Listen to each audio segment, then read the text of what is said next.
Welcome to Buddha at the Gas Pump. My name is Rick Archer, and my guest today is Lama Surya, who is an actual Buddhist. I've had far too few of those considering the name of this show. So it's great to have you on. Thank you. Yeah, Lama Surya is... Maybe you don't need more Buddhists on the show, but more gas to True. get things going. I'm good for that. Yeah, Gassy. Got a bit of that myself sometimes, especially if I'm eating a lot of dried fruit. I'm thinking more like hot air, you know. Oh, that end, I see. Talk to teachers I thought you meant and the other end. get plenty of that kind of gas. People say in Australia that gas implies, they call it petrol, so gas implies some digestive disturbance or something. Yeah, well, we have that too. No shortage. Yeah. Natural gas, we call it. Let me read you a little bio here. Lama Surya is referred to affectionately by the Dalai Lama as the American Lama. He spent over 40 years studying with the great spiritual masters of Asia. He's an authorized Lama in the Tibetan Buddhist order and the founder of the Dzogchen Center. Surya is the author of the international bestseller Awakening the Buddha Within, Tibetan Wisdom for the Western World, and 12 other books, including his latest release, Buddha Standard Time, Awakening to the Infinite Possibilities of Now. His blog, Ask the Lama, can be found at askthelama.com. And .org. It says .com on this thing. Okay. .org. Askthelama.org. To see his lecture, well, I'll be linking to all this stuff from my website. Surya.org is your site. And I listened to, I don't know, 6 or 7 hours worth of your talks over the past week, mostly while cross-country skiing. And I really got the sense that well, first of all, I feel inclined, you're one of these people to whom I feel like saying, congratulations on a life well lived, even though it's far from over, hopefully, but you've really given it your all. That's right.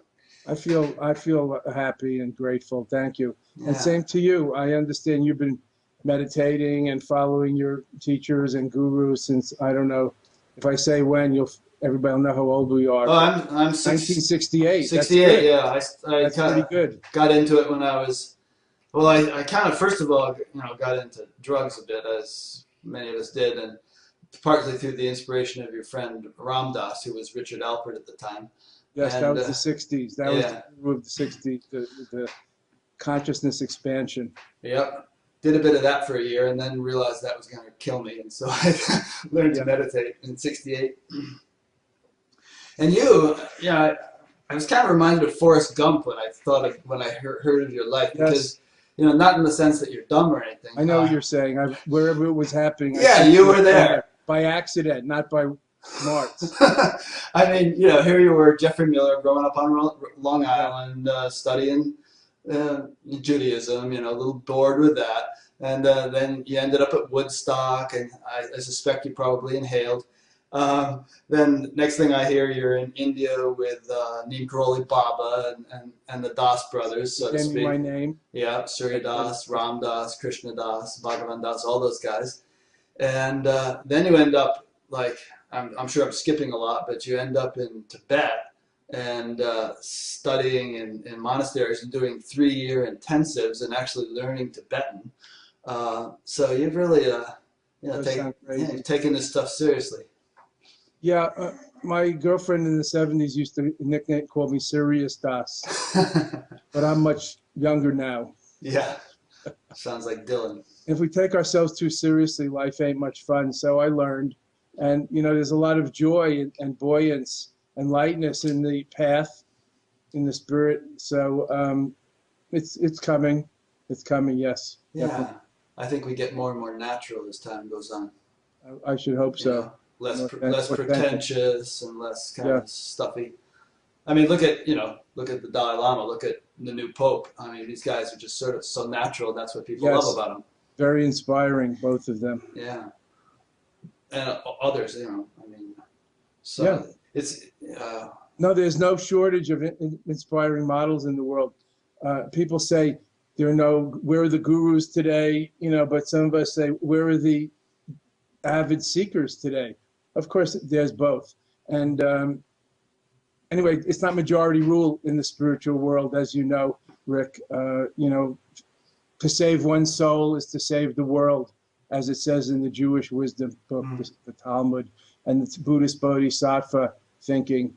is similar. As Buddha said, when I was awakened, all were awakened, even the rocks and the trees. I So like that's a that. little hard to understand rationally, but I could retranslate that loosely and say, when I'm clearer, everything is clearer. That's understandable. So I think it's very important, what they call today the power of one, not to emphasize the self or the ego, but the power of one. If I can do it, if the Dalai Lama or the Pope or Jesus, Buddha, anybody can do it, you can do it. Anybody can do it. Yeah, and one of the things I was listening to, you said that millions of people have gotten enlightened, and I wondered whether you Yes, meant I'm sure. throughout history or Yes. contemporaneously or what. In generally throughout history, I haven't taken a poll yet, contemporaneously, as you said. Is So that the right word? poetically, I think so. Meaning these maybe days. not. Doesn't matter. Okay. Who's counting? We have a poetic license here. We should use it. Um, just to say, it's not just one only begotten Son of God. There's the Christos, the light, the divine in everyone, the Christ principle, the Christos in everyone and everything. Not just only one begotten Son, and then what about the daughters, etc. There's not just one Buddha. There are infinite numbers of Buddhas, as you can find in the Mahayana Buddhist scriptures. This isn't just me wailing in the wind here, being gassy. So there have been millions enlightened, but of course, also, what enlightenment is, how enlightened, who knows? I'm not here, I'm not trying to weigh the spirit with a postal scale. But just to say, it's not that, it's closer than we think. We may feel far from it. We may feel far from God, the path, Dharma. We may feel far from enlightenment. Let's use the American word God. It's just a placeholder anyway for the highest, which is, so few can really understand and penetrate. We may feel far from God, but I assure you, God's never far from us, not far at all. Yeah. In fact, this is not original, but it's a good saying.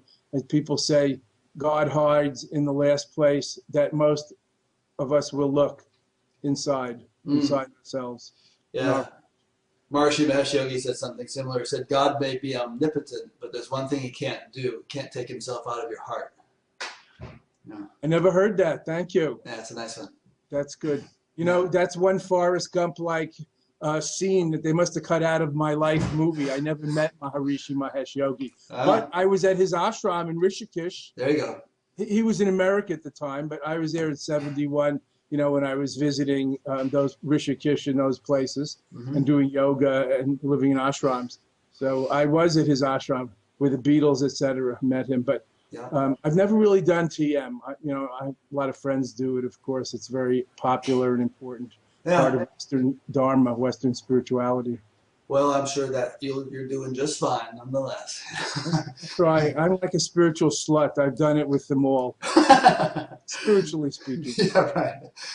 Well, we're talking about enlightenment here. Let's make sure we're talking about the same thing and that people understand what we use by the word, because it's one of those words that gets thrown around, and Sure. and if we don't define it, then we might be saying one thing and 1,000 different things are being heard. Yeah, I'm sorry I even brought it up, but now we're stuck. We have to talk about it. It's okay.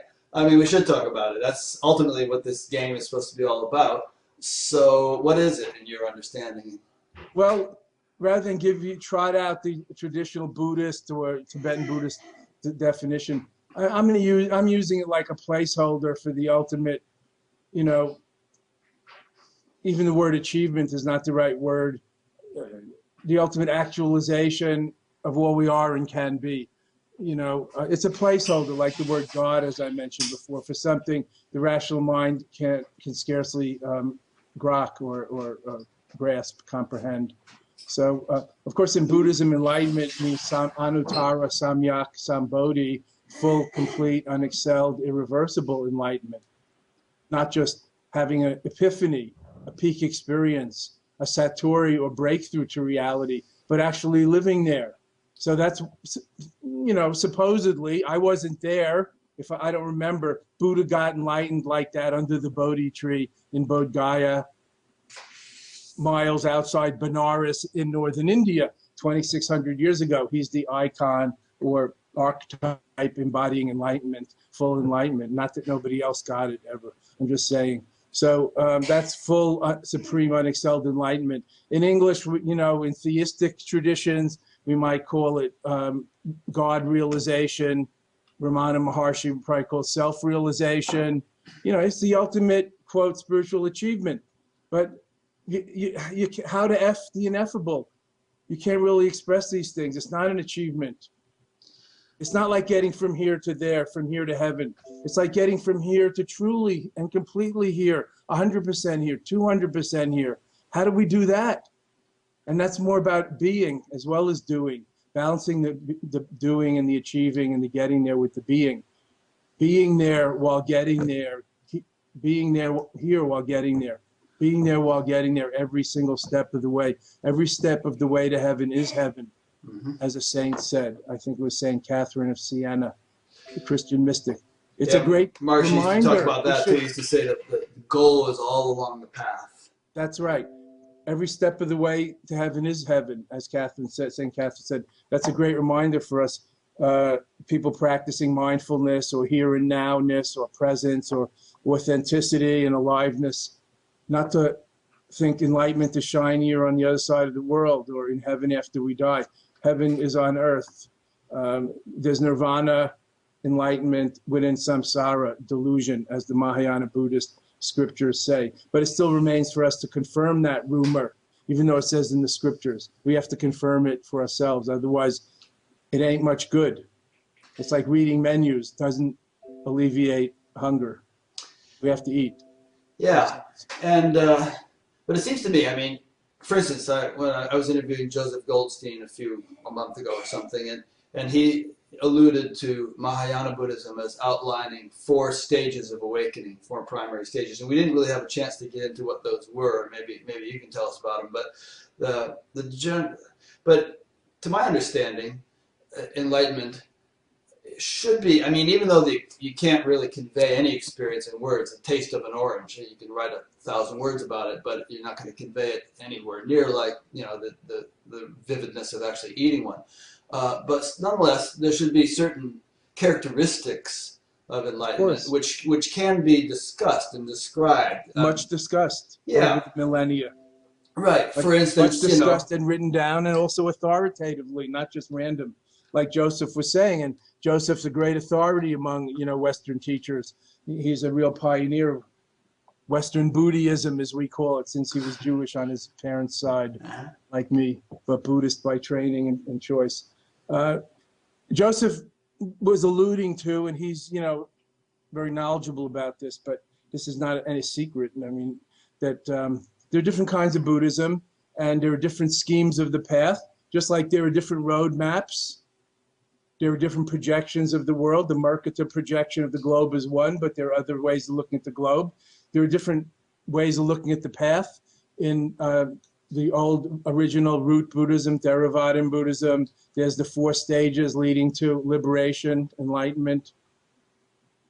I could detail them more. In Mahayana Buddhism, which came a little later development and more including lay people and more pantheon of archetypes, goddess-like and godlike archetypes, iconography, and so on. Mahayana Buddhism, including Zen. There's the 10 stages of the path leading to full enlightened Buddhahood.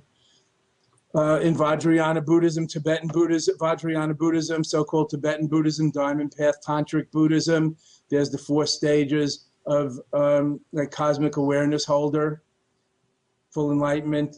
So these are different stages on the path, and each is characterized by different, let's call them enlightened qualities, transcendental virtues, not just ordinary virtues, divine-like virtues. So in this first 4 steps of the path, and the first step, you have to experience nirvana. That's called stream entry. When you touch for however long, a timeless moment or minutes or hours even, the stream of nirvana, it's called stream entry, sotapanna, and that uproots some of the basic obscurations like dualism, but not greed. So in the second or third dips in the river of nirvana, this is just the metaphor, it's a deeper dunk. It's like the first dip is like, this is a ridiculous but wonderful, let's say, New York Jewish analogy. It's like if you have a cucumber and you want to pickle it, you can dunk it in vinegar.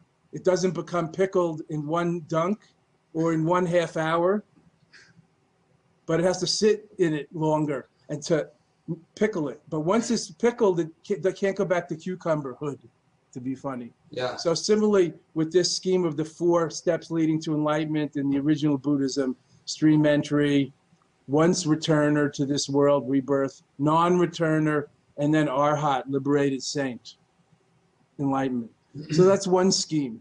And at each step, you gain more enlightened powers and qualities, psychic powers, enlightened powers or qualities like egolessness, selflessness, unselfishness, like uprooting greed and lust and so on, like uprooting the illusion of duality and so forth. So once that's the path of purification according to, let's say, Joseph's original school, the old school, original school, Theravada Buddhism. In Mahayana Buddhism, there's the 10 steps, Abhumi steps, stages leading to full enlightenment. And each stage, you uproot some of these kileshas or obscurations, covering the inner light, if you want to call it that, or some call it leaks. You plug or you dry up some of these leaks, you know, like we're leaking lust and we're leaking distracted energy and we're leaking here and there. And so that your spirit is more intact. That's just another metaphor. But you burn off the obscurations covering the innate Buddha within, the Buddha nature, innate Buddha-ness, Tathagata Garbha, the Buddha nature within, that we're each Buddhas by nature. We only have to recognize and realize who and what we are. So in the Mahayana scheme, it's more emphasizing that and our Buddha nature and burning off the dross, the obscurations, covering, like the clouds covering the innate sun of Buddha-ness, of wholeness and completeness, our uncorruptible, timeless, beginningless, and endless, unborn Buddha nature. Dharmakaya. So it says we're all Buddhas by nature. We only have to recognize or realize that fact. That's the meaning of enlightenment experience. And then when we really stabilize that, mature that, realize that unshakably, irreversibly, we get to the 10th, the 11th stage of Buddhahood. So there's different kinds of enlightenment. And each level, not just remove some of the obscurations, defilements, negativities, whatever you want to call them, veils, some call it, but comes with it many powers and abilities far beyond those of mortal monks, like in the Superman song. Like the power to heal. Like, I'm not just talking about power tripping or megalomania. The power to heal. The power to read minds, know what others need and how to help them. The power of magnetizing, bring things together, whatever's needed to fulfill the needs and wishes and aspirations of all the beings. Like, wouldn't it be nice to have the power to restore the earth, the globe, environment to health and balance? Wouldn't that be nice? So there are psychic powers, there are other, spiritual powers, and so on. And siddhis, we call them. And at each level, they say, this is Buddhist doctrine, at the first level of the bodhisattvas, the awakening spiritual warrior on the path of Buddhahood, you can manifest like 10 beings. At the second level, you can manifest like 100 beings, powers. At the third level, 1,000. Now think about it. We don't know what level the Dalai Lama is on. He doesn't talk about himself. And this is not like an army or a Catholic church where you know what rank everybody is innerly. You can't judge that. But he has a lot more power than the average monk or the average person. Power to help, power to inspire, power of purity, and so on. So maybe he's at the second, third, fourth, or eighth level. I don't know. So he can manifest like 1,000 or 10,000 ordinary people. So it's not just mysterious psychic powers that one may or may not believe in, but very practical powers like like leadership power, like the power, the ability, the talent to inspire others, to empower others, and so forth. It's very relational, all of this. So yes, as you said, enlightenment should have some characteristics or qualities, and it's a path where you develop them, you cultivate them, which is an important part of Buddhism, not praying to some creator or source for blessings and powers. And I'm talking about power so much, it sounds strange. Not praying for enlightenment, but not praying to become a better person, although we do, but cultivating being a better person. Like Buddha is as Buddha does, which is one of my book titles about this subject of how to be a bodhisattva in life, a spiritual altruist activist, bodhisattva, Well, and really enlighten the world. the reason I find it an interesting topic, the idea of defining enlightenment carefully and clearly and precisely, and all the stuff you were just saying about all the different levels and stages, is that, you know, obviously these days in the West, spirituality is all the rage. There are a lot of people who are... I wish. Well, you know, at least but among, I know what you're saying. Among our circles, anyway. There Yes. are a lot of people who are, you know, sincerely and enthusiastically dedicated to or interested in spirituality. There are a lot of people who are having awakenings. I mean, I get emails from people all the time who, maybe many of whom hadn't even done any spiritual practice, and just out of the blue one day, boom, something big happened, and they don't know quite what to make of it. And then there's a Tibetan saying which I often quote, which you may have heard, which is, "Don't mistake understanding for realization. Don't mistake realization for liberation."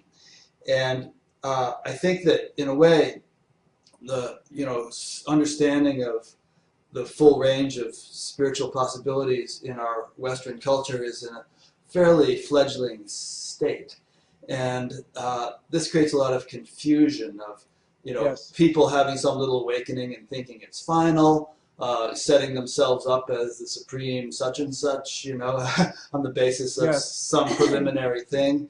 Right. It results in people putting people up on pedestals and just all kinds of and kind of shortchanging themselves, really, in a way, by assuming that just gaining some intuitive understanding and mistaking that for the final attainment is they're shortchanging themselves. So I think that the more we can infuse a clear understanding of the full range of possibilities and the various stages that one traverses and going through that range, the more valuable it will be for our spiritual engagement in the West. Well, that's what we're working on, isn't it, Rick? Yeah. A more, profound, meaningful, transformative spiritual engagement. And obviously a culture like Buddhism, which has been around for 2,600 years, has worked this out to a great degree. I mean, the Eskimos have 30 names for snow, and the Buddhists, having been at this game for so long, have really kind of nuanced it to a great degree. Yes, we have 100 words for mind or consciousness or spirit or inner light and things like that. But, I detailed some of those things before in a semi-scholarly way, because you asked me about the 4 stages that Joseph Goldstein was talking about. So that's the path of purification and the path of enlightenment in gradual terms. But to cut through all that, like Lao Tzu says in the Tao Te Ching, which I greatly recommend to everybody. It's not a Buddhist text. It's maybe the wisest book ever written. And I like Stephen Mitchell's translation for my students. The Tao Te Ching says, the way that can be weighed is not the true way. The name that can be named, the meaning of the ultimate, is not the true ultimate. And that's why some religions, and I'll give a nod here to Islam, they're good at that, but also Judaism says there shouldn't be any image of God or of the one, because any image is not the real image. It's a human, fabrication. There shouldn't be any name. Of course, there's 1,000 names of God, but they're all just placeholders or nicknames, I would say. If you're Jewish, you might know that theoretically we're not supposed to write the word God out because you can't really say the name, so you use a hyphen, right. GWD, if you're writing like a little report in Hebrew school, GWD, and in Hebrew, so in Hebrew we call him Hashem, the name. It doesn't, so you don't say the name of God, Yahweh. Oops. Uh-oh. That's me.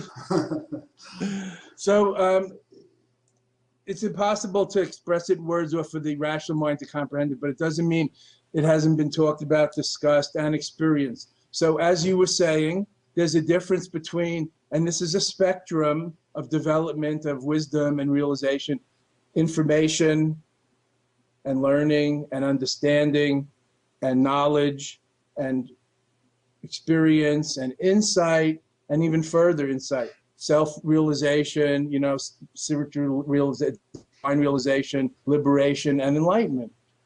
So wisdom is over here, and information, which, we live in the over-information age, but I don't know how much good it does us on the spiritual side.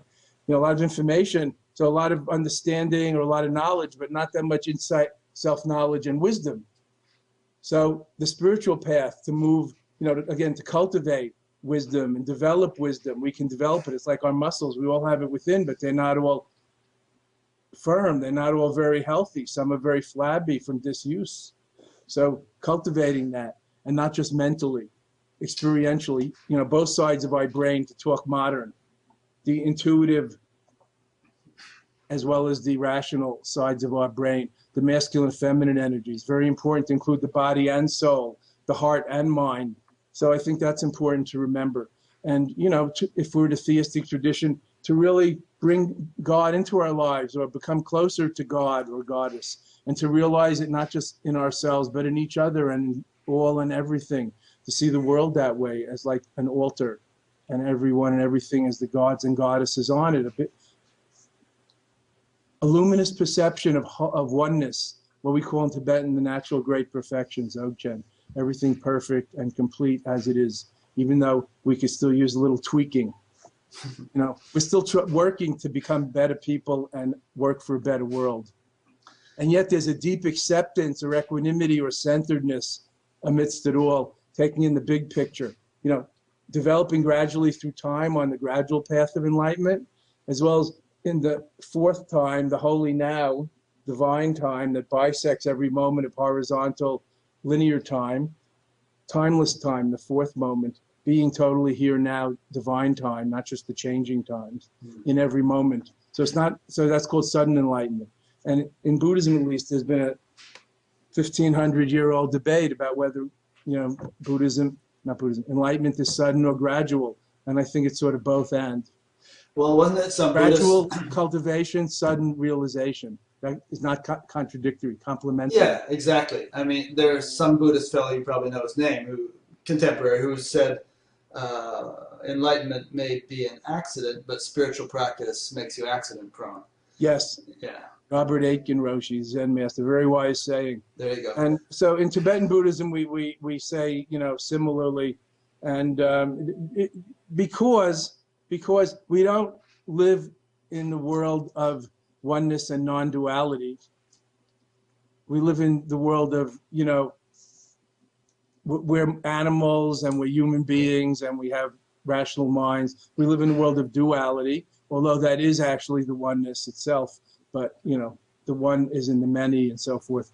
But in the world of duality, there's cause and effect and karma, and there's helpful and harmful acts and so on. So even in the great perfection, that's the view from above, but the view from below is climbing up the mountain, through ethical practices and mind training and good deeds and altruism, developing loving kindness and compassion and everything, all the spiritual virtues common to pretty much all the spiritual sacred traditions in the world. So balancing that, swooping down from above, we call it in Tibetan Buddhism, swooping down from above with the big picture, the view, oneness, equality, great emptiness, we call it in Buddhism, while climbing up the spiritual mountain or path from below through relative practices, ethical morality, good deeds, and so on, trying to get a better rebirth, as they say in Hinduism, trying to ascend the ladder of enlightenment, as they might say in Buddhism, climbing up the path from below according to our relative capacities and aspirations. So swooping while climbing, not just swooping like skiing straight down the mountain and having a crash landing. And not just climbing and losing sight of the whole forest because we're lost in the trees and fighting over with the other religionists whether you should go left or right. It might look like you're going in different directions, but all ascending the same mountain with the same goal. So, generally speaking, not theologically. Even the Dalai Lama says, let's not argue about the difference between heaven and nirvana. Let's just recognize the very similar same goal for now. Leave those theological nuances and differences for the theologians to work out. So I think of like swooping while climbing, like being there while getting there, like seeing the one in the many. Seeing our Buddhist practice is seeing the Buddha or the Buddha-ness, the Buddha nature, the perfection, the beauty in all and everything, not just the people you love and like, and your kids and your mother and your mate and your dog. Cats, Oh, and your love dog. cats. You know, all beings, Yeah. not just human beings. This is a challenge, and this is where Buddhism maybe has a little bigger purview than Christianity. I don't know. This is my, you know, I'm rooting for my team here. You know, all beings, the Buddha nature in all beings endowed with the spirit, not just human beings. Sure. That's why we don't kill animals and so on, or even become vegetarian. Not just human beings have this inner light. I don't want to say soul, it's not a Buddhist word, but inner light, the spirit. Well, if this inner light or spirit or pure self or whatever we want to call it is the ultimate reality, if it's the ground state of the universe, then obviously it's, from one perspective, it could be said to be all that exists, actually. But if we want to sort of concede to duality, then at least it's got to be at the core of everything. Yeah, you know, well, it's all pervasive. All beings, all rocks, for that matter. It's everything. Yeah. You know, Buddhist teaching of nothingness is not nihilism. It's not a thing. Not, you know, these things are not a thing, but also it's everything. Yeah. So if we can hold that at the same time, then we have a bigger mind. You know, both and the electrons are both waves and particles. Uh-huh. You know, they've been arguing for years whether it's wave or particle, but they're both and neither, because it's hard to pin it down. Just like we're neither one nor separate. Mm-hmm. We're not entirely one, but we're not entirely separate. It's the Search paradox. It's paradoxical. That's why. The Search. You remember the Search commercial? Search is a candy mint. No, Search is a breath mint. Yes, remember those? Search is 2 mints in one. Yeah. Getting back to the swoop. The 2 in 1, the duality in the unity in the duality works mm-hmm. both ways. The God in, I don't want to say man, that's old language. God in us, people, in all beings, and all beings in God. Mm-hmm. If you want to use those words, it's it's like finger painting. It's kind of imprecise, but what it does is this finger painting, these songs and poems and scriptures and all of this is very imprecise once it's translated and watered down into language, human and rational thought, which is, you know, the intellect is an excellent servant, tool, but a poor master. The problem is we're too much under its thrall. So that's why silence or other irrational kind of like art are beautiful. It's like spirit alive at work outside of religion, outside of organization, outside of politics and churches. You know, the church is a political institution, every church, every religion. That's like the building, but the living spirit inside the building or the church of the people. The living spirit is what's important, not the building or the group. The group is important, community is important, but the real church, you know, is the living spirit. And inside the living spirit, the heart of it, the heart's blood is like the mystical experience or the experience, in the beginning was the logos, you know, that's what it says. It doesn't say was the word, it was logos. And what does logos mean? The law, reality, as it is, truth. It's hard to translate. Not in the beginning was the word. Like it's like Om. In the beginning was the Om, but what is Om? It's just cosmic vibration. Kind of primordial impulse or something. Primordial vibration or energy, undifferentiated. Even in its Om, it's already like become differentiated. Getting back to the swooping and climbing for a minute, what I have seen is that there are definitely people who are swoopers and others who are climbers and who haven't quite integrated the two.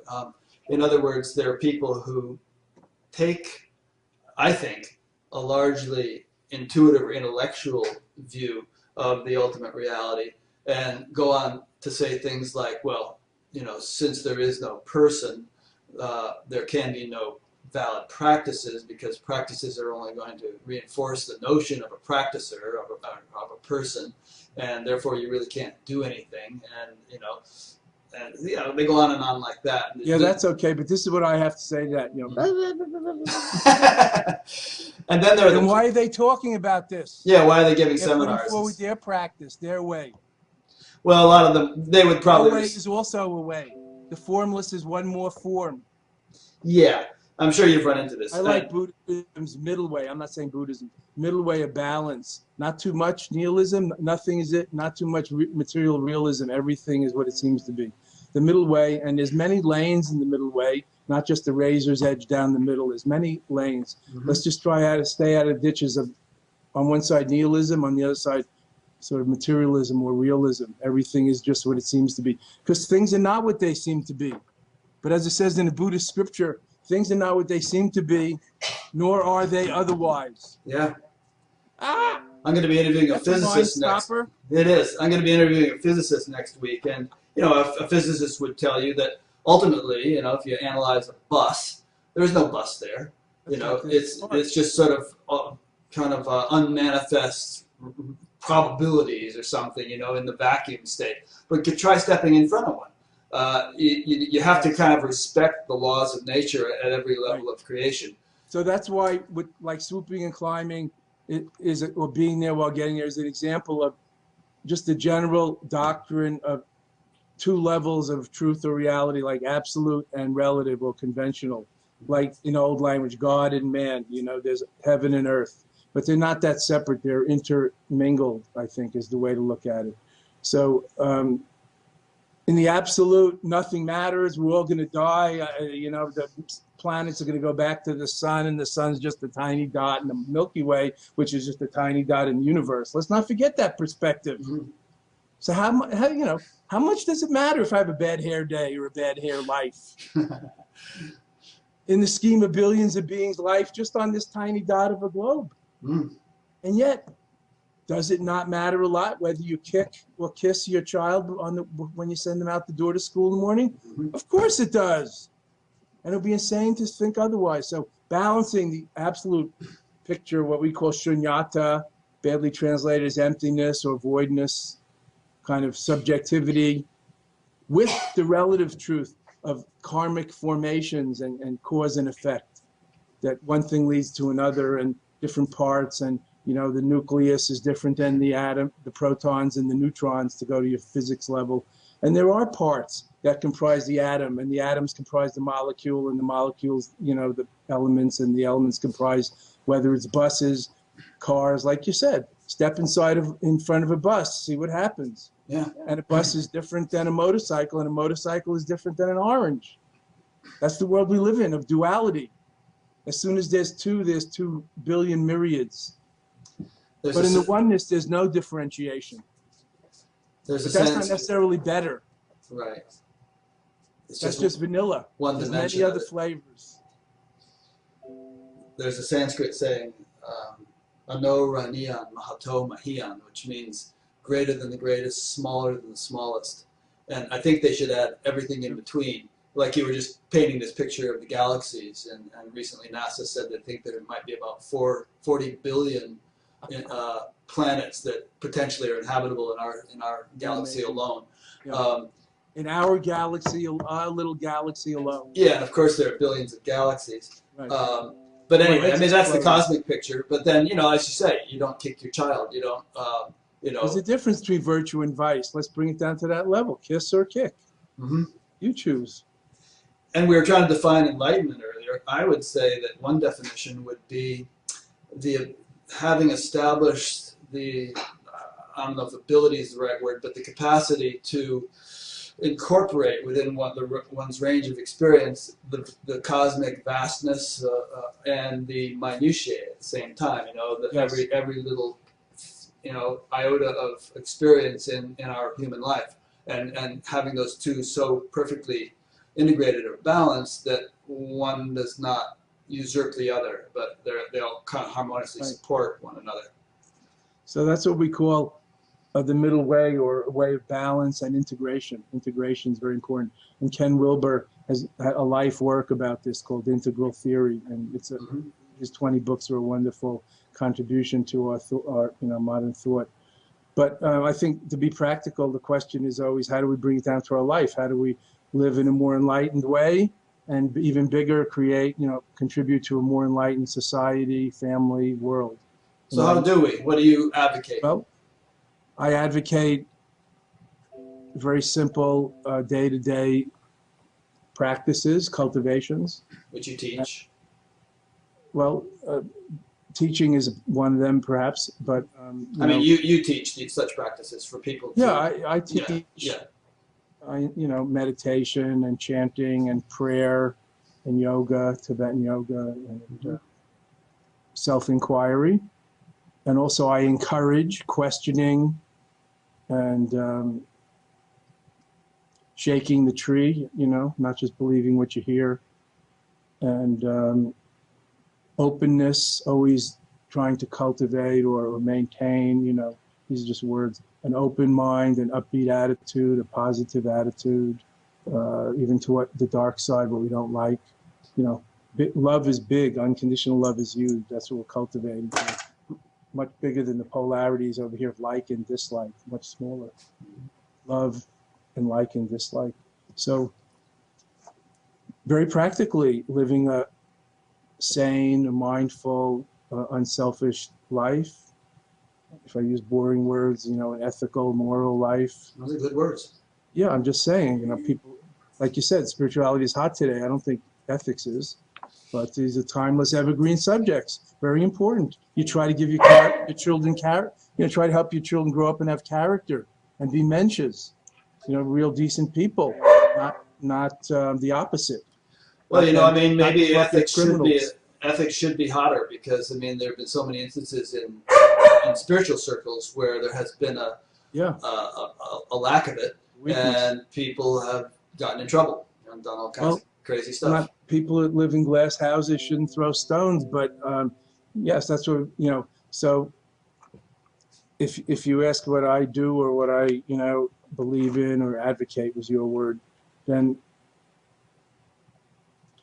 having a spiritual life, first of all, you have to say that, because a lot of people say, I don't go to church, synagogue, whatever. I don't believe. We live in the postmodern era, so people are too smart for their own good or something, and so mental and losing touch with the heart and the love. So I think finding a real way of life that what Native Americans call hozo, harmony and beauty. Not just outer beauty, but inner beauty and character and beautiful, harmonious, loving, meaningful, authentic relations. So in Buddhism, we have, Buddhism, we don't pray to God for these things. We cultivate, we practice them. Cultivate, bhavana is the key word, cultivate. We cultivate mindfulness, being open and aware in my moment, here now, like dogs are good at doing. Dogs may have other weaknesses. I think that she's thinking of breakfast, I think. That's one reason we love little children and pets. They're so in the moment. Mm-hmm. Of course, we have to become again like little children, not stay in a state of arrested development. We have to become more childlike, not childish. Right. So there's a discrimination to be made. So mindful living and ethical living and generous loving and compassion and action, and so on, and sort of mindful relations also beautiful, and not just mind, heartful, soulful relationships also is a big part of it. So that's what I advocate. And some people say that violence and loving kindness in action is very, very important. I want to mention in our violent times. Some people say that you can only act from your level of consciousness. That's true. That you can't necessarily be ethical if you have a level of consciousness that doesn't sort of spontaneously express ethical qualities, and so that the horse versus the cart is raising the level of consciousness. Absolutely. And then the cart, namely ethical behavior, will follow. Would you agree? Absolutely. Yes. That's what I said about a spiritual life. I advocate cultivating and having a spiritual life, which anybody can do. People joke and say, "Oh, my wife has the spiritual gene, but I don't." It's not a matter of a gene. So how do you have a spiritual life? How? And it doesn't have to be a spiritual religious life. It could be a secular, ethical, and impeccable life. I don't know who would be a good example of that. Nelson Mandela, he just died. Yeah, Nelson Mandela is not a religious leader.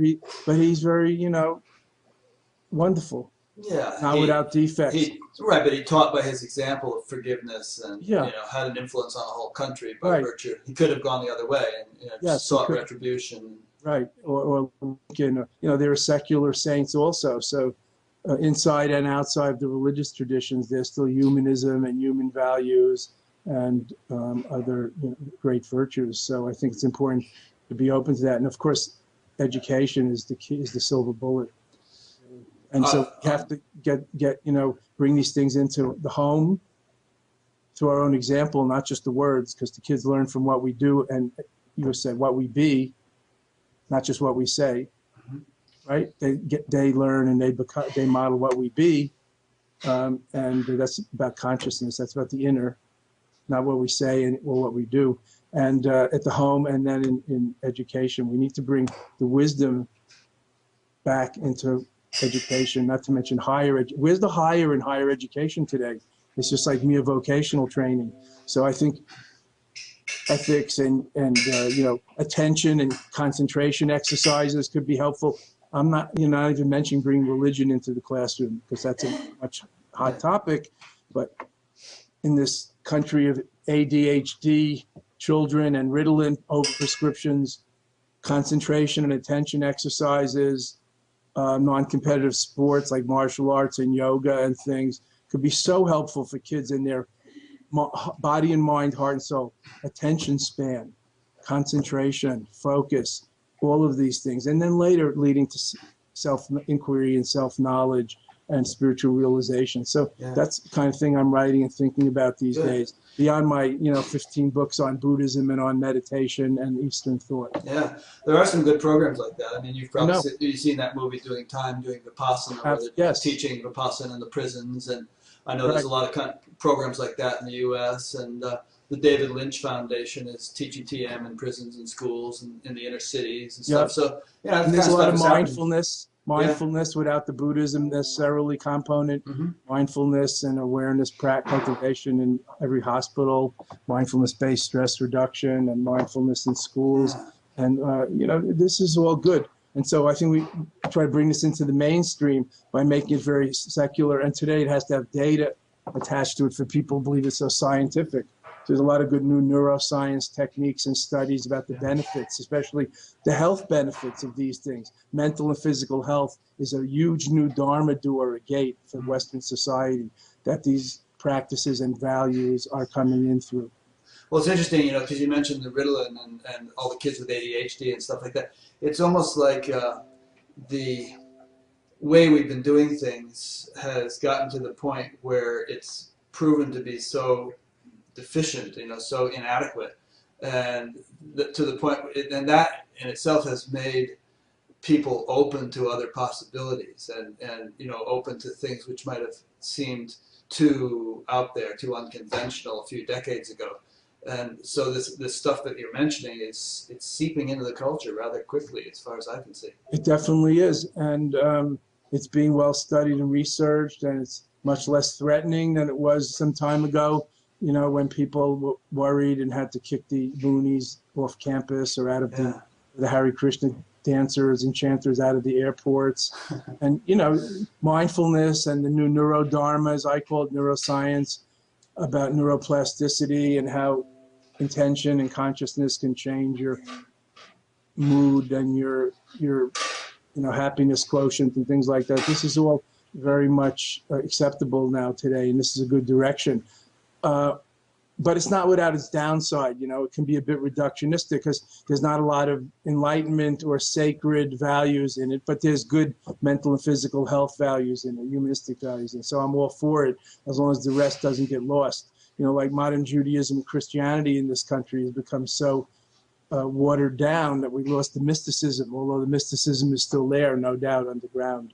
So with the Eastern thought traditions that are newish in this country in the last 100 years, I'd like to just keep an eye on not being overly reductionistic and scientistic, and also keep alive the mystical or hard to measure elements and the goal and purpose, which is total transformation, God realization, self-realization, so-called enlightenment, Buddhahood, enlightenment. By any other name, it still is sweet.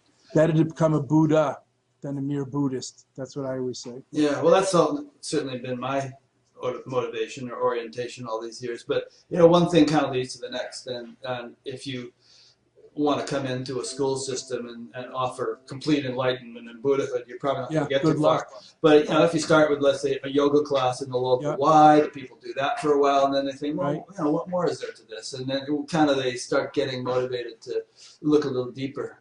Yeah. Or chanting and breathing as concentration exercises, or walking meditation. Even without the word meditation, just walking on a line on the tennis court or on the rug or on the beach is a great concentration practice for kids, and can be done in a group as well as individually. It's very easy, and there's no beliefs or theology attached to it. Yeah. So it's really important to be bringing these things in to our child rearing and education, but also to circle back to what you're saying, into our own lives, not just what we do, but our state of consciousness, who we are and what we be. That's crucial. So it comes back to practicing or walking our talk, practicing what we preach. So since you asked what I advocate, I'll take another cut at this, at the same pie, really. I teach, besides the 3 trainings of Buddhism, ethical character development, meditation and concentration, and wisdom and self-knowledge, the 3 trainings, the Eightfold Path of Buddhism. I teach a non-Buddhist, or sort of not just Buddhist, 6 building blocks of enlightenment, or 6 building blocks of a personal spiritual life. First, having a daily-ish spiritual practice, like meditation or yoga or prayer or something daily-ish, personal, individual, or we could do it. Means not just go on Sunday once a week, daily-ish personal spiritual practice, like we meditate every morning and night or some things like that. And second, some form of study or learning. Otherwise, you don't know what you're doing. Some learning to do it and do better. So study and practice, or theory and experience goes together, experiential learning, theoretical. So study and practice. And third, if you're not a book person, study could mean opening the book of nature, introspection, studying your relationships and things. And third, some form of working on yourself, like therapy or men and women's groups, or journaling, creative work, some form of inner growth work. So these first triad of the 6 building blocks of a spiritual life is more alone-ish: daily spiritual practice, study or theoretical background, and inner growth work and inquiry. And the next triad of the 6 is more with others-ish. Fourth, group or community practice. It takes a village. It's hard to do it alone. Maybe you have kids, jobs, in-laws, and so on, and take care of your old elders in your mother-in-law apartment. So it's hard to do alone practice, but group practice, family, community, volunteering. And fifth, teacher practice, having some elder or teacher or advisor, spiritual mentor can be very, very helpful. And sixth, service, giving back, very important. So these are with others practices: group or community practice, teacher, working with elders and those who are a little further along on the path practice. And the last one, last but not least, seva, service to God through serving humans, seva, serving the highest through serving the lowest, seva, volunteering, generosity, compassion in action, all, good parenting, being an informed citizen who votes, participating. So all of this. So 3 alone-ish and 3 with others-ish, 6 building blocks of a spiritual life, like a non-sectarian enlightenment program for the postmodern era. And don't be overwhelmed, listeners. If you do any one of them or 2 of them, it'll definitely change your life. Everybody doesn't need to have a teacher guru. Everybody doesn't need or want to belong to a group. Everyone isn't a studier. But just look at the idea. It's a kind of balanced, well-rounded program. So pick up what you can. And the good news is, my friends, we're already doing it. Some of us are doing parts of it or all of it already. This is not very foreign. So rejoice and fortify those parts of your life. And sometimes it's different things at different stages. A person will go through a stage where they're doing a whole lot of seva, for instance, and another maybe a different stage where they're reading a lot of books, and then they get to, then they feel, I can't read another book. I'm going to go out and do this. So Or they're when not you're all young and necessarily alone. simultaneous. Yeah, when you're young and single, you can study a lot or do solitary things or go on retreats and pilgrimages by yourself. Mm-hmm. As I said, when you're older, maybe you have kids and in-laws and up-laws and down-laws and a neighborhood to take care of. So it's hard to do alone, but you do the group practices. And any one of these can take you all the way, by the way. That's the secret of the 8-limbed yoga. Not just physical yoga, but service, yoga and devotional yoga and philosophy yoga and mantra yoga and meditation yoga and all of these yogas. Yep. Any one of them can take you all the way. Devotion, service can take you all the way. That was the path of Mother Teresa. She wasn't an intellectual. Theoretic, I guess, study can take you all the way. I don't know who to quote on that, but there are some philosophers like, I don't know, who are very rational, like Krishnamurti maybe, or I don't know, St. Thomas Aquinas. It seems like study took them all the way. I don't know. It kind of depends on how you're wired, I mean, Yes, different strokes for different folks. Some people Right. are intellectual, some people are devotional, emotional, some people are Exactly. real simple and they just want to. I mean, Shankara's main disciple was named Trodika, and there was a story where Shankara had 4 main disciples, and the other 3 were sitting with Shankara waiting for the discourse to begin, and they were the big intellectuals, and Shankara and Trodika was down by the river washing the clothes, and the other 3 were saying, "Why are we waiting for this guy? He doesn't understand the discourses anyway." And then at a certain point, they heard this beautiful melody coming from the river and getting closer and closer. This unknown new way of devotional singing, and it turned out it was Trodika, and through his devotion and his service, he had spontaneously attained enlightenment, and he was the one who became the principal of the 4 Shankaracharyas. He established the seat in Jyotirmat.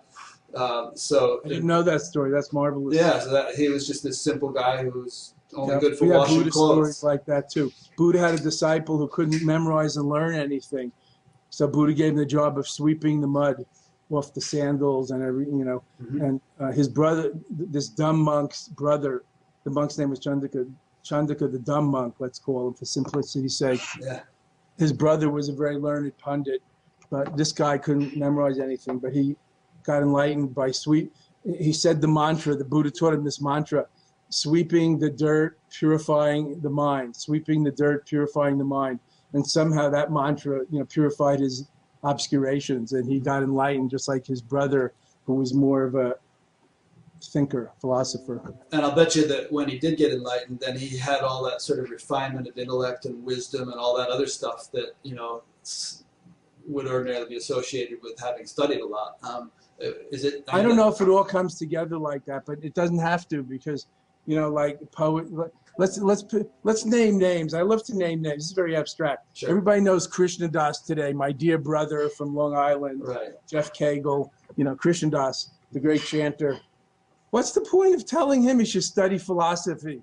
Yeah. He's got his practice and his guru. Yep. So it doesn't mean that when he realizes God through bhakti, devotion, and oneness and all that, he'll be a great philosopher. I don't think that's the point. I think the point is that everything is it. Yeah.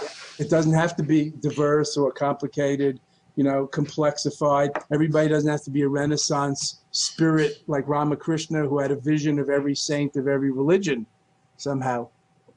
Well, you pull any one leg of a table and the whole table comes along, Right. all the other legs of the table itself. So, That's right. Now, I know you have to go someplace today, and you may be getting a little nervous about time. Just let me know when you get to that point where you feel like, oh, wait, we got to wrap this up, because I have a few more interesting things we can talk about. But if you're getting short on time, please let me know. I don't want to. Why don't you ask me, since now you've talked to me for a while, Rick, and you know me, why don't you ask me something that you think would be particularly interesting for us or for people that, to ask me, not all of your guests kind of thing. I don't know what to say. I mean, I'd like to chant something at the end to take us out of just the mental word realm, nice, yeah. but the end is not yet. So I will chant at the end. The end is near. Well, I could ask you what... It's not over till the fat llama sings. I could ask you what they asked Bill Clinton, boxers or briefs, but I don't know if that would be too relevant. Both. Okay. Both and nothing. They asked other things of Bill Clinton too. Answer all questions. Well, one thing that I find interesting, maybe this takes us back into the sort of theoretical, but I kind of find it interesting that I don't know a heck of a lot about Buddhism, but I always hear that, well, Buddhism doesn't concern itself with God and doesn't even maybe believe that there is a God or something. That's And yeah, I bet you, if you got right down to it, put Jesus and Buddha and you know, some of the great Hindu leaders and Muhammad and so on in the same room, there wouldn't be a heck of a lot of disagreement, if any, among them. So I sort of think that maybe it's a matter of what we mean by God, or maybe Yes. maybe it's a matter of relevancy. Maybe Buddha just felt like don't sort of spend your time thinking about things that aren't immediately germane to your realization. But That's Buddha's point Uh-huh. to the people he was talking to. He was Hindu, like Jesus was Jewish, grew up Jewish. Buddha was a Hindu, and so for him there was no point talking more about God and the gods. That was all around. So he didn't find what he was looking for that way. He found it by meditating and by realizing, I don't know, the ultimate, which he chose to call enlightenment rather than Shiva or Vishnu or Brahma or all those things that he was brought up in and studied and very familiar with. So when people asked him about God, he said, that's not part of the path of enlightenment that I teach. That's all. But they didn't ask him about God. God is a Western word, to go back to my very relevant point in the beginning. God, the word God, as we're using, is a placeholder. They asked him about Brahma. So he said, Brahma is not part of the enlightenment I teach. It doesn't mean there's no higher power. He's saying Brahma is not, you know, this notion of God separate from us, or the creator God, is not part of the enlightenment I teach. Yeah. Enlightenment I teach is possible through this 3 trainings, this 8-fold path, developing, you know, total wisdom and compassion and so on. And that's something we can do with cultivating what's in us. That's like the whole message. So it's sort of like if there was no God. Buddhism is not atheistic, as some right. ignorant people would say. It's agnostic. Buddha did not take that position. Okay. He didn't take a position on God because he didn't need to. And all around him was the many gods of Hinduism of the time. So it's sort of like you're in an algebra class and you're supposed to be studying algebra, and you raise your hand and say, well, tell me about trigonometry, right? And the professor's just going to say, well, sorry, this is an algebra class. So basically that's what Buddha was saying. This is not part of the enlightenment I teach. Here's the way I'm presenting it. Is that what you're saying? Yes, except I would not use that analogy. So I think people, you know, don't pass that on exactly by listeners, because, you know, mathematics, algebra, trigonometry is kind of a hierarchy. Sequential thing. Yeah. Let's use this analogy. Does psychoanalysis believe in God? Not. I'll just do all the talking. No. Psychoanalysis is a certain kind of science. Some people, you know, medical or mental health science. Some people believe in God. They may be Jewish or whatever they are, and some are atheists. But psychoanalysis itself is not a religion or a theistic tradition. It doesn't believe in God, but it's not atheistic. It doesn't say there's no God. Does medicine believe in God? Some doctors do, but you know, medicine doesn't need God, and it doesn't say there's no God. So Buddha's enlightenment, and therefore the Buddhism that came from him, he didn't really start it, you know. Buddha wasn't particularly Buddhist, but Buddha was an enlightened teacher. People started Buddhism based on his teachings. It doesn't really deal with God in that sense, but then you have to find, what does it mean by God? So it doesn't really believe in or use the idea of a creator God or a 3-part God, like in Hinduism, creator, sustainer, transformer, destroyer God, or a God separate from ourselves. God or God is separate from ourselves, or some ultimate being. You know, our notion of being kind of anthropomorphized, like a person with a white beard or a buxom goddess. I don't know. Well, here's the reason Buddhism I brought it has up. a different idea of the ultimate. But when people say, then how is it a religion? You say, well, you know, religion doesn't have to be defined by having a God. Taoism doesn't have a God in it. You know, these are religions. So there are monks, there are rituals. It's one of the 7 great world religions, but it's not a theistic. It's a non-theistic, not atheistic. It doesn't deal in God, but it doesn't deny God. It's not atheistic, and it doesn't preclude being like a Jewish, Buddhist, like some rabbis are practicing Buddhist meditation, or a Catholic Buddhist. There are even Catholic priests in good standing with the church who are Zen Buddhist masters. Some of my friends, they're around, they're well known. This is not, unknown. Just like there are, I don't know, Jewish or Catholic or whatever, probably Hindu yoga teachers. You don't have to be Hindu to be a yoga teacher, but you can be. In India they were, but here, who knows? You could be a Jewish yoga teacher, you could be a psychoanalyst yoga teacher, you could be a scientist yoga teacher. So it's a non-theistic path of awakening. Why use the word religion? It's a path of enlightenment, and that's the whole thing in a nutshell about God. Interestingly, one of the one of the original and good, best Buddhist journals, the Inquiring Mind, which is sent out free from the Joseph Goldstein, Jack Kornfield, Sharon Salzberg nexus of insight meditation, the Inquiring Mind, you can Google it, just did a whole issue called the God issue, where they asked different Buddhist teachers and not Buddhist about this. What the God issue. Discussing these things, whether God is, necessary or not necessary. Some people took a more fundamental stance, like there's no room for God in Buddhism, and some people took a more, interfaith stance. Yeah.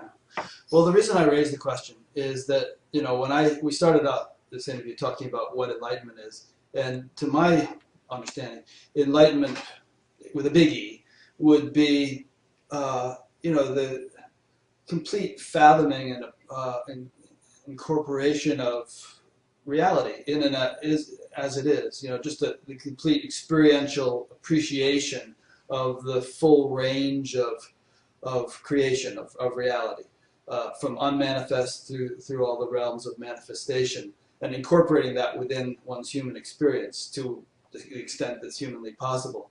And as I grow in my own experience over time, I just find myself appreciating more and more and marveling more and more at the vast intelligence that seems to permeate every particle of creation, every cell, I mean, even look at your hand, it's such an amazing contraption, and if you look at a cell in detail, it's like as complex as a huge modern city. Galaxy. Yeah, and we only understand a little tiny fraction of it. So on every level you look, if you're looking, there is this unfathomable intelligence, and that to me is God.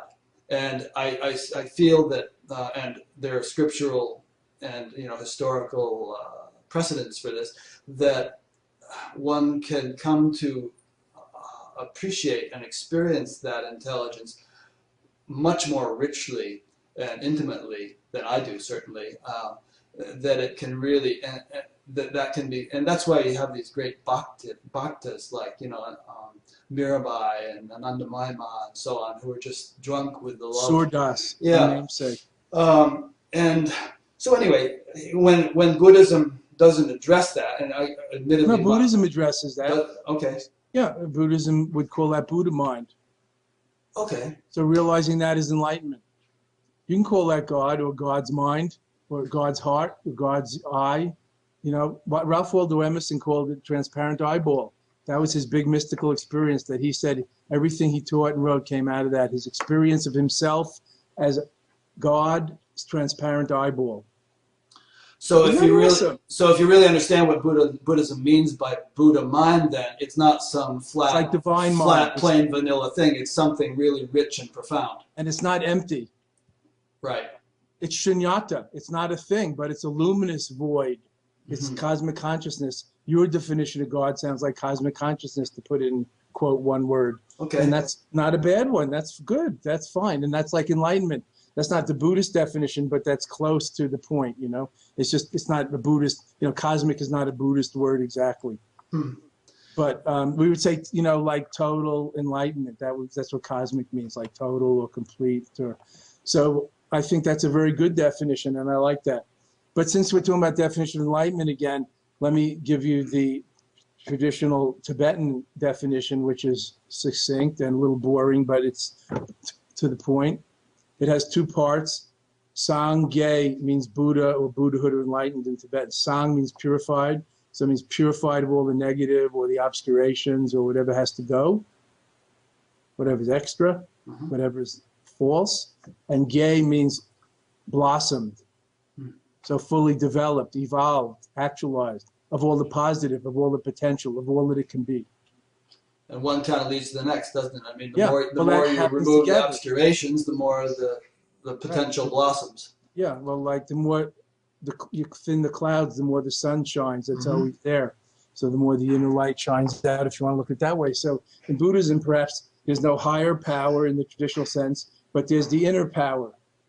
But then that sounds like there's a difference between inner and outer. So it's really not the inner power either, but it's the deeper power or the ultimate power. And here I am talking about power again. So maybe I am a megalomaniac. You're on a power trip. God forbid.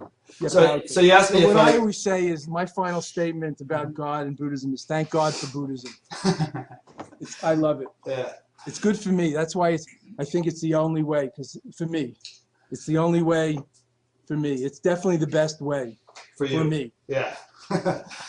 So you asked me if I might want to ask you a more personal question. At least I think that's what you're asking. So, here's one. You've been on this trip for over 4 decades.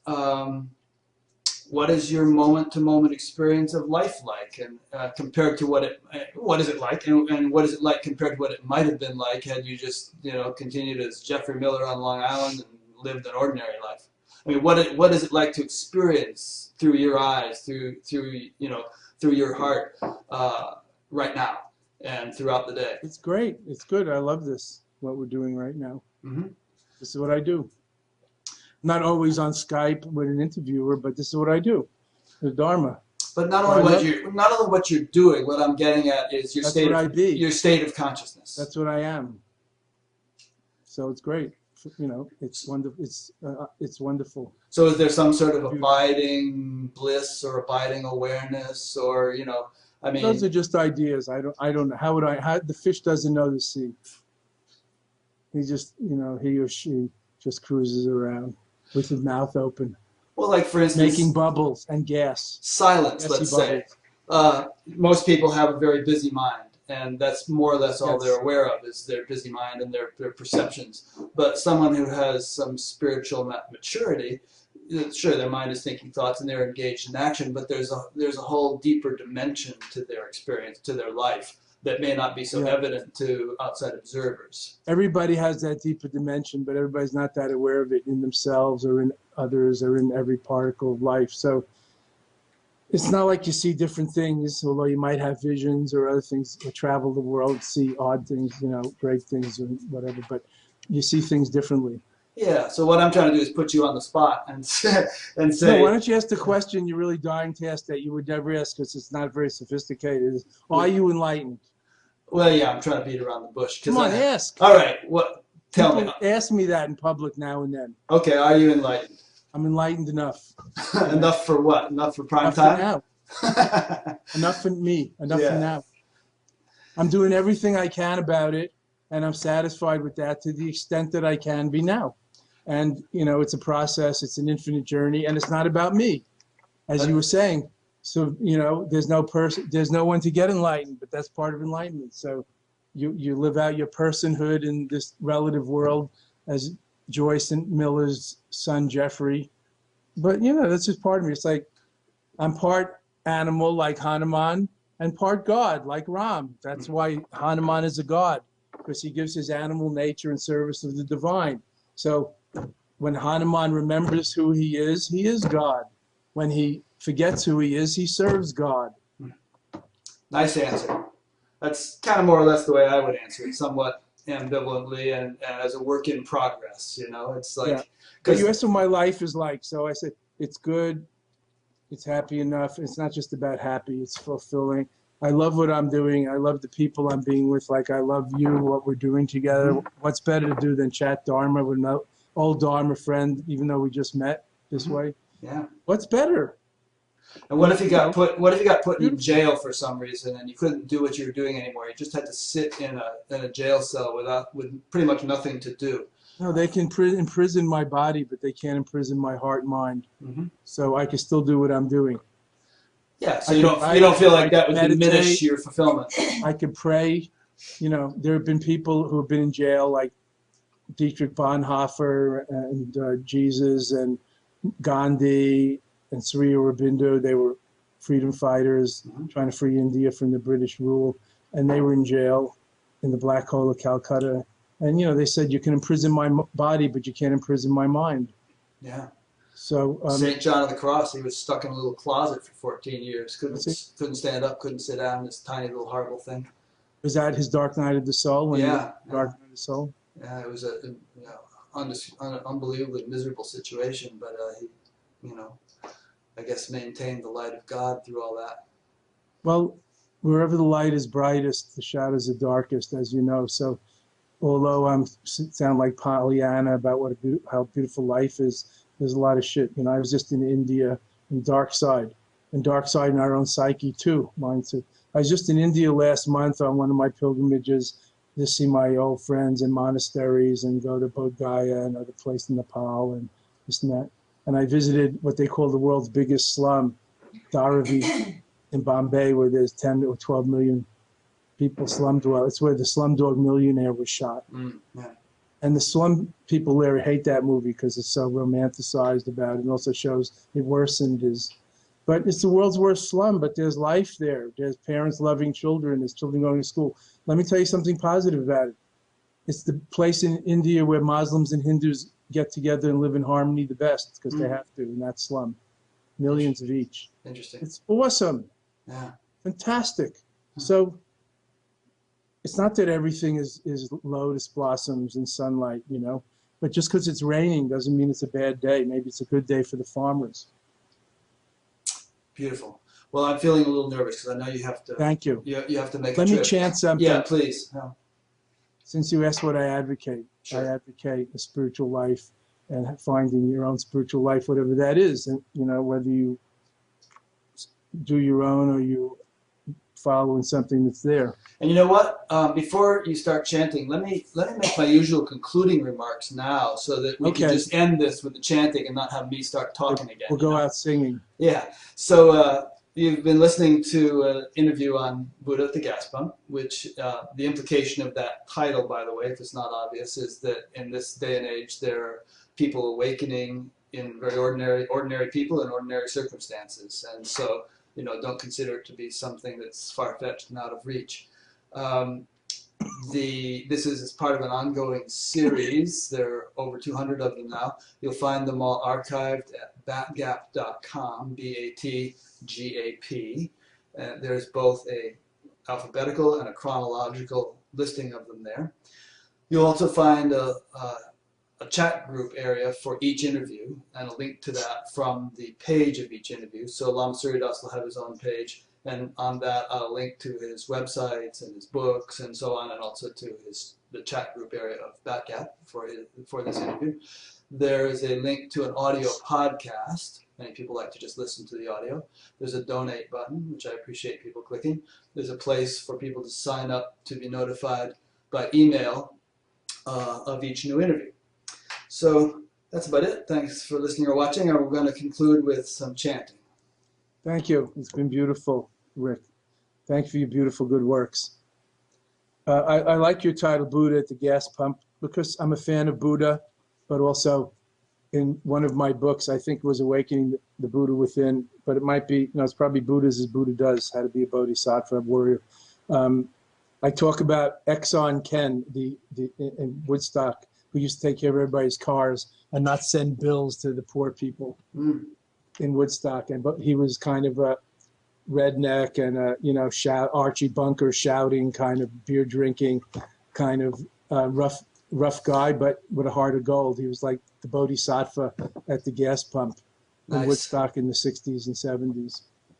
He would give snow tires to the welfare mothers and stuff like that, and not charge them because they needed snow tires to drive their kids around in the winter in snowy Catskill Mountains. Beautiful. Kind of reminds me of Forrest Gump again. He said, I may not be a smart man, but I know what love is.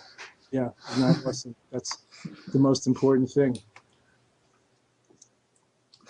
Jancha Samcha Krimpoche Makye Panang Keguchi Kepa Nyampa Mepa Ya Gane Kandu Elwa Show.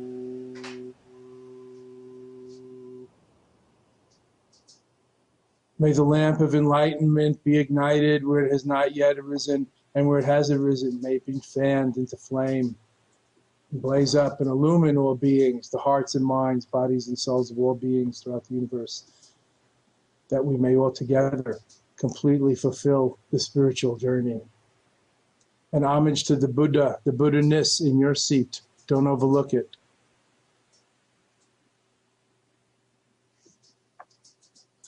Thank you. Thank you. Have a safe trip. Thanks. Stay in tush. I will. Bye-bye, Rick. Bye.